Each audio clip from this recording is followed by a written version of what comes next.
Hei sann, mitt navn Tor Atle Kinsbekken. Nå skal jeg prøve å vise dere hvordan jeg restaurerer etikettene på gamle 8-sporskassetter ved hjelp av Adobe Photoshop på datamaskin, sånn at de kan printes ut og limes på gamle kassetter for å gi kassettene et nytt og fresht utseende. Jeg har lagt fram et eksempel som vi ser på skjermen her foran oss. Til venstre har vi da altså den originale kassetten sånn så ut før restaurering, og til høyre har jeg lagt opp det ferdige resultatet sånn det ble når jeg var ferdig med å mikse på den i Photoshop. Jeg har tenkt å gå gjennom hvordan jeg steg for steg hvordan jeg gjorde det her, sånn at dere kan forhåpentligvis lære å kanskje få til å gjøre det selv. Det som det største utfordringen her da, det at for det første så det et annet coverbilde som brukt på kassetten her enn det som ble brukt på LP-plata. Hadde det vært den samme etiketten som på LP-plata, så hadde det vært mye enklere, for da kunne vi bare ha gjort sånn her, tatt opp Google og skrive inn Treff 4, som navnet på kassetten, og gått på et bildesøk på den, og da hadde vi fått opp LP-coveret som vi kunne ha lastet ned og brukt i stedet for det bildet som her på etiketten.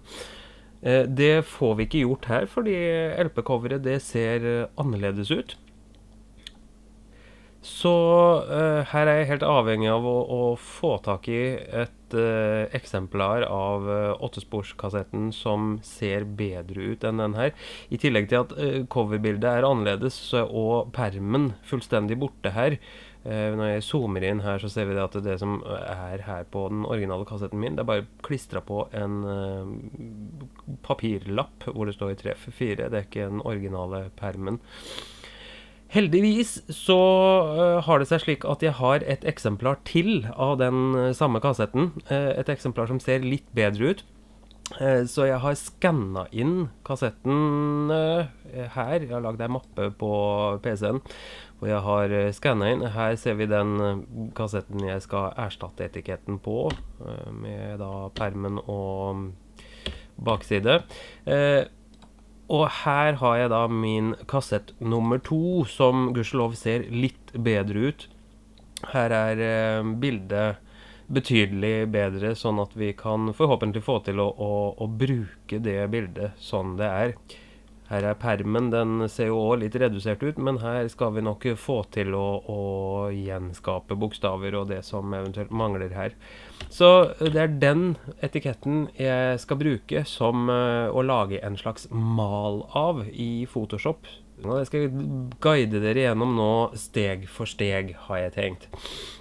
Jeg tenkte først bare å si et par ord om skanninga, fordi at det et par punkter her som litt viktige.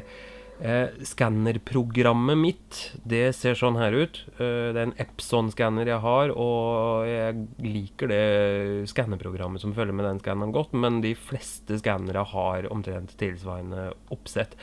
Det som viktig at vi i hvert fall skanner kassetten i original størrelse, eller 100% hvis det et valg. Jeg velger alltid oppløsning 600 dpi, og så har vi da det punktet her som litt viktig, det her med derastering, eller hvordan det egentlig uttales. Det brukes når man skal skanne ting som har vært trykt, altså ting som kommer fra trykkeri i gamle dager, og det gjør jo de etikettene på 8-sporskassettene, så de skal helst skannes med den her aktivert. Ellers så får vi det resultatet her med at her har jeg nemlig ikke skannet med derastering aktivert, og da ser du at vi får et sånt rutemønster eller et slags struktur i bildet vårt. Det noe som skjer når det gamle trykkeri-ting blir omgjort til digitale piksler, så får vi et sånt her merkelig mønster på bildet vårt. Det unngår vi ikke helt, men det blir betydelig redusert ved å aktivere derastering-funksjonen til skanneren. De fleste skannere har den funksjonen. Så det var bare det jeg skulle si om skanning. Ellers er det bare å trykke forhåndsvis, merke, da kommer det opp her det som ligger på skannerplata, merke ut det du skal skanne og trykke scan stort sett, men det er et helt eget fag det med skanning, så det skal vi ikke gå inn på her. Det vi derimot skal, det er at vi skal åpne opp Photoshop. Det ser sånn ut. Nå har jeg prøvd å tilbakestille programmet sånn det var når det var nytt, sånn at hvis du har en nyinstallert versjon av Photoshop og ikke har noe erfaring med å bruke det fra før, så skal det se forholdsvis likt ut i hvert fall. Første vi gjør er at vi skal åpne bildene vi skal jobbe med. Det er da det som er fronten på hele kassetten. Vi har den som er permen, og det er det som er baksida.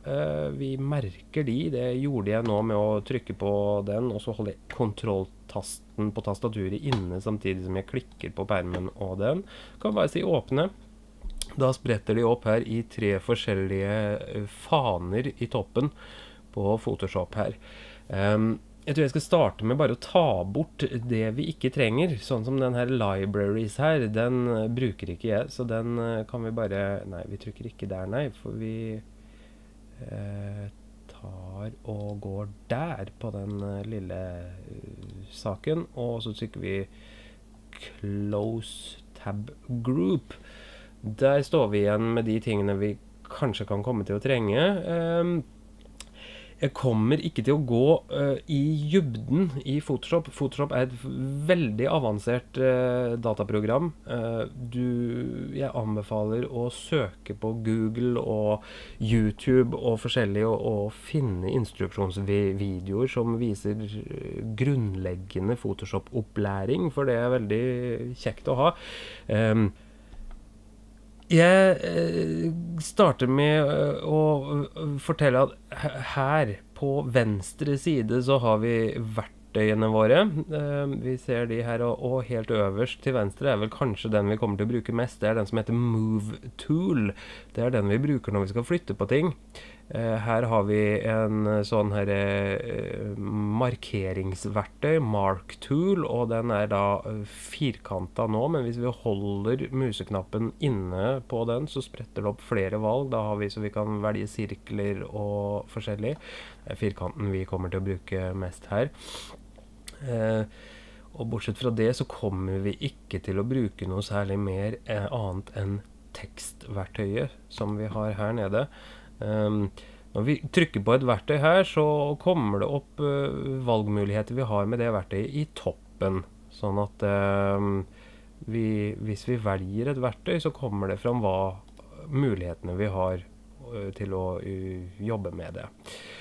Vi skal først konsentrere oss om Move Tool, og det første jeg gjør her, det er at når vi åpner opp et skannet bilde, sånn vi har gjort nå, så spretter det opp med kun ett lag, en layer. Her har vi layers-paletten vår. Den er veldig viktig, den kommer vi til å jobbe mye med. Fordi at her kan vi bygge opp lag i bildet vårt. Vi kan skrive på tekst som ett lag, og vi kan legge inn en logo som ett lag, og så kan vi flytte rundt på de lagene, sånn at vi får plassert de der vi vil at de skal være i bildet vårt. Så det er en veldig viktig funksjon i Photoshop. Og det laget vi starter med her i et skannet bilde, det er låst med en hengelås, så vi må begynne med rett og slett å låse det opp. Det gjør vi ved bare å dobbeltklikke. Da spretter det opp, da må vi vil den at vi skal gi layeren vår et navn, og her starter jeg da med å kalle den rett og slett bare for front, for det her er fronten på 8-sporskassetten vår. Dette her er bare for at vi skal kjenne igjen navnene, sånn at det blir lett å orientere seg her når vi får mange lag, for det kommer til å bli ganske mange til slutt på en hel kassett. Så det blir veldig oversiktlig og greit hvis vi gir dem et navn så vi kjenner dem igjen.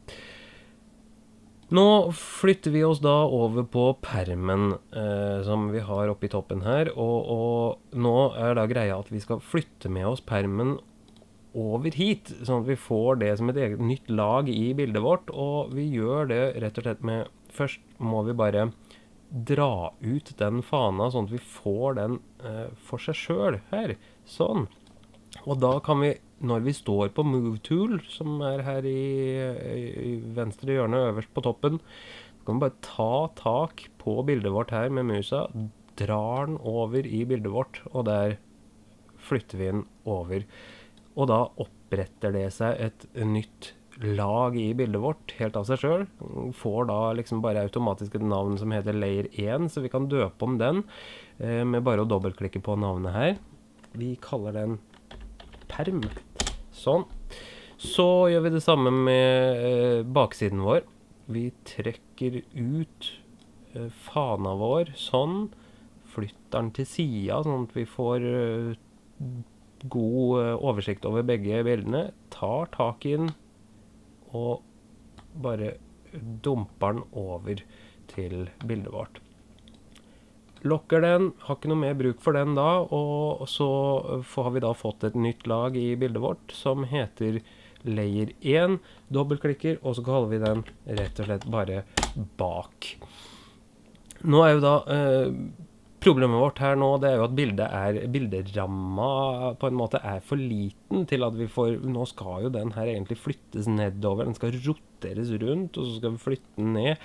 Det samme med den her permen, den skal nedenfor her, så vi må rett og slett forstørre bildet vårt, bilderamma, sånn at vi får plass til å flytte dette her nedover. Det gjør vi ved å gå på Image i toppen her. Der har vi noe som heter Canvas Size.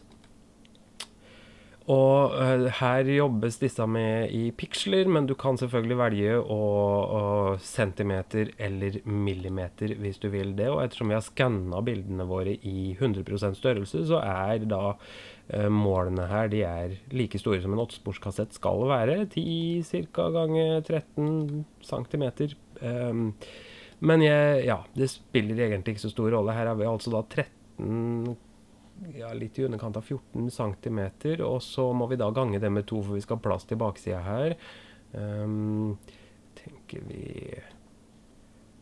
på en sånn cirka 25 centimeter da, kan det stemme? At vi skal få plass til omtrent baksida og alt på det. Her velger vi hvilken retning vi vil liksom utvide bildet vårt, om vi skal utvide oppover og nedover, sånn at det bildet vi har stående her havner midt på, eller om vi skal la bildet vårt stå på toppen og utvide nedover, og det jo det vi skal gjøre egentlig. Men her kan jeg bare la den stå sånn som han gjør, og så kan jeg heller få anledning da til å vise hvordan vi bare flytter disse layerne våre, kan vi jo bare ommøblere på nå i ettertid. Så vi klikker da på fronten, passer på her at vi står på Move Tool, ellers så får vi ikke flyttet det. Når vi står på front da, så kan vi bare trekke den oppover, dra den dit på toppen hvor vi vil ha den. Så har vi permen, den flytter vi nedover, og nå ser jeg jo det at vi faktisk utvidet det bildet vårt for lite, for når jeg kommer ned på bunnen her nå, så det jo ikke plass, så vi må faktisk inn på den canvas size en gang til, og nå merker jeg da bak layeren, og så flytter jeg den litt nedover, og så går jeg en gang til inn på canvas size og gjør den enda litt større, tenker jeg. Ja, jeg liker like godt å jobbe i piksler, så jeg lar den bare stå på piksler. 7000 for eksempel, og da klikker jeg der sånn at vi beholder den på toppen, og da utvider den seg bare nedover, i motsetning til når vi hadde den der i sted og fikk utvidet bildet både oppover og nedover. Da står bildet vårt fortsatt på toppen, og så har den her bare utvidet seg nederst. Det vi må gjøre nå da, det jo å rotere den her baken vår, men aller først så det litt vanskelig å holde oversikt her nå, fordi bildet har blitt så langt og stort. Hvis vi ser nederst i hjørnet her, så står den på 25%, det hvor stor han egentlig Vi kan forminske den til for eksempel 15, da blir det litt lettere for oss å se. Men det som enda enklere, det hvis vi holder inne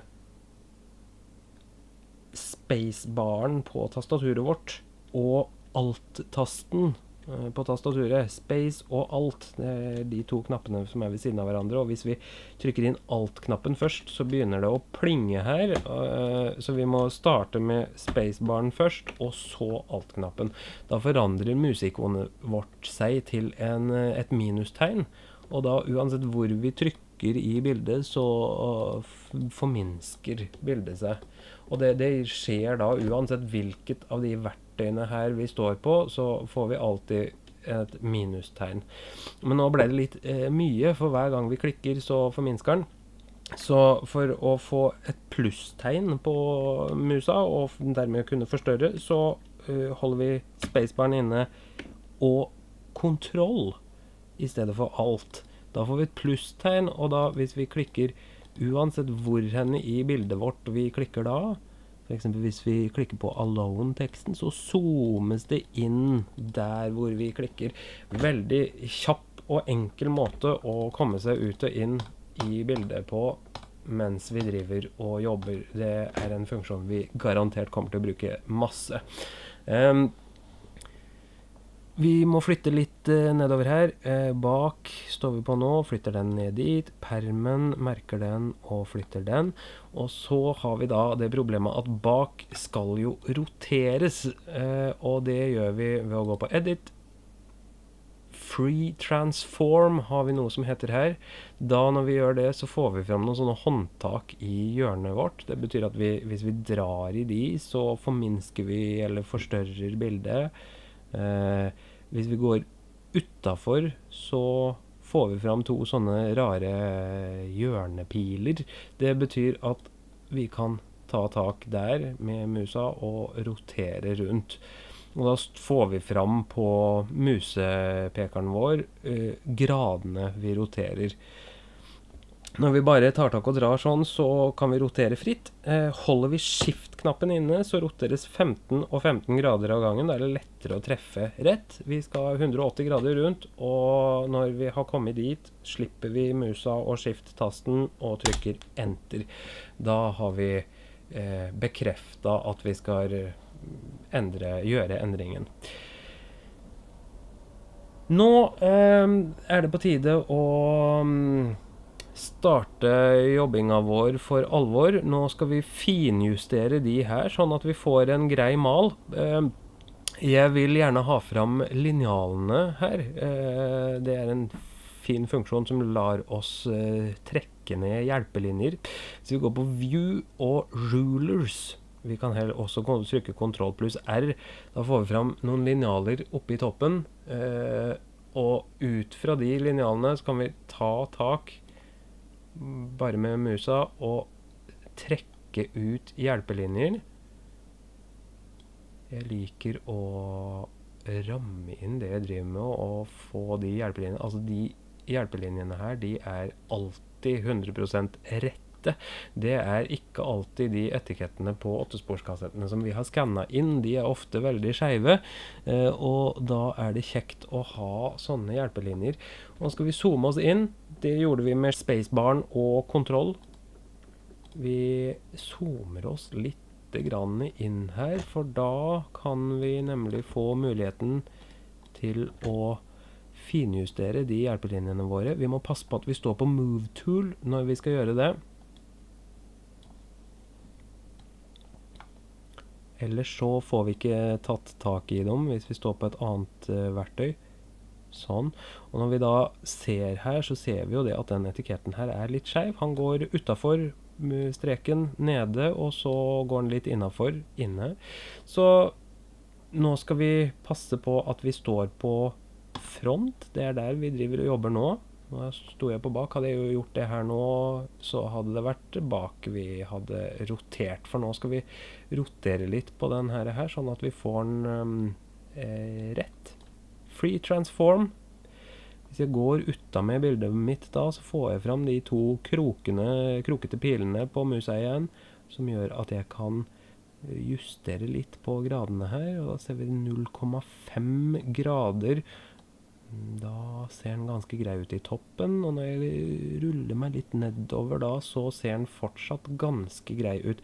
Bare ta en liten sjekk på, det er ikke alltid at de er helt like på begge sider heller, de her gamle etikettene, men her så det ganske greit ut faktisk på begge sider nå. Så da har jeg, tror jeg er fornøyd med hvordan han står der nå, og så trykker vi bare enter. Da har vi rotert den. Den her topplinja, jeg liker egentlig å plassere de hjelpelinjene sånn cirka på midten av bildet. Sånn at her er jo etiketten skeiv, ser vi. I toppen så er den ikke rett. Selv om langsiden er rette, så er kortsidene skeive. Så her må vi bare justere det her etter beste evne, og da synes jeg egentlig at å følge midten er stort sett det som funker best. Så ruller vi oss nedover her. Her har vi permen, og den må flyttes litt grann til venstre. Ser ikke ut som den trenger å roteres noe særlig. Den har blitt ganske rett i skanneren, merkelig nok. Det var flaks. Og her kan vi enten ta tak med musa og flytte den sånn her, men det som er like kjekt, det er rett og slett å bruke piltastene på tastaturet. Et trykk til høyre flytter etiketten 1 pixel, som regel litt avhengig av prosenten vi står på her, i størrelse på bildet. Men det er greit egentlig å zoome litt inn. 100% er en fin størrelse å stå på når man skal finjustere sånne ting. Sånn. Et hakk til venstre, tenker jeg, så har vi fått plassert den sånn cirka der. Kan hende vi skal litt opp eller ned. Skal vi se, vi har liksom på en måte kanten på, jeg går litt ut av, zoomer litt ut her. Kanten på 8-sporskassetten går der, og kanten går her. Ja, kanskje litt opp. Det her blir veldig sånn cirka. Jeg tenker vi lar den være der, jeg. Så går vi på bak. Den skal flyttes, da kan jeg bare beholde move-toolen min, og så bare justerer jeg den rett og slett med piltastene. Ja, litt opp. Sånn, og da ser den ganske bra ut i nedkant, sånn i forhold til de her hjelpelinjene. Helt nederst her så tyter den litt utenfor og litt innenfor der, så den må roteres litt grann den bak også. Da går vi på Edit, Free Transform, og får fram pilene og roterer litt, og så tenker jeg vi zoomer oss litt inn her, tenker jeg. Ser vi oppover her på toppen. Ja, det ble kanskje litt mye zoom av det. 100% det tenker jeg holder. Ser vi at han er litt utenfor der i toppen, og han fortsetter litt utenfor nedover her også. Vi kan, mens vi står inne på Free Transform, så kan vi bruke piltastene fortsatt på å flytte hele layeren vår. Så kan vi se hvordan det kan roteres bitte grann tilbake igjen, kanskje.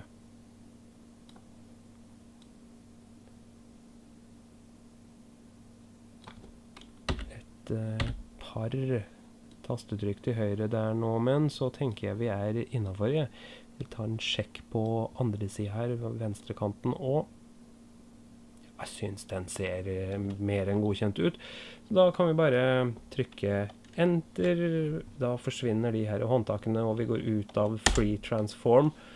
Og det eneste som gjenstår da, det er rett og slett å flytte den hjelpelinja vi dro ned her, sånn at den er grei i nedkant av etiketten. Zoomer jeg meg ut, Dermed har vi på en måte malen klar, og kan fortsette del 2 av opplæringsvideoen. Siste jeg skal avslutte med her nå, før vi avslutter del 1, det er at jeg skal gå på file, og så skal vi si save as. Og denne her, det er lurt å lagre bildet når man har gjort noe. Alltid greit å passe på å lagre ofte, sånn at vi ikke taper arbeid. Og her står den automatisk valgt når vi har et bilde med flere layer i, så står den automatisk valgt på Photoshop-bildet. En PSD-fil type vil vi få da, og det er helt greit. Og jeg kaller den her da rett og slett bare for treff 4, sånn. Og PSD, det blir da Photoshop image. Trykker jeg lagre og OK. Og dermed er vi ferdig med del 1, og vi ses igjen på del 2 av den opplæringsvideoen. Takk for at du så på.